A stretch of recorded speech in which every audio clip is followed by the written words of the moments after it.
For a really long time, one of the reasons I didn't believe I could be autistic was because every time I did a deep dive into the diagnostic criteria, I ended up taking it way too literally, and I interpreted it in a very black and white way that didn't account for my personal experience at all.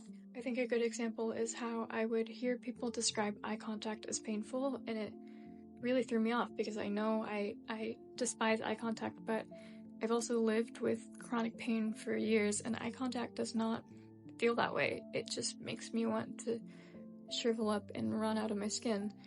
And I didn't think that could be classified as painful because that's not what my historical understanding of pain has been.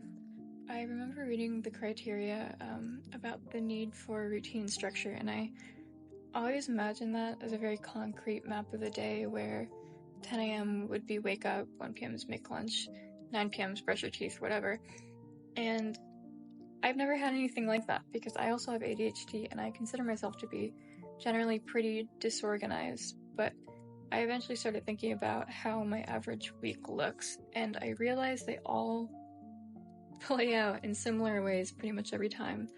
And when that is interrupted, I feel a really deep discomfort. I've also read a lot about stimming, and I never really classified my behaviors as stims because they weren't the traditional stereotypical ones. And it wasn't until I learned about the range of stimming that I realized I am doing it constantly. For all of these boxes I thought I didn't fit into, over time I realized the only reason I wasn't fitting into them was because I had a very two-dimensional view on what the criteria looked like.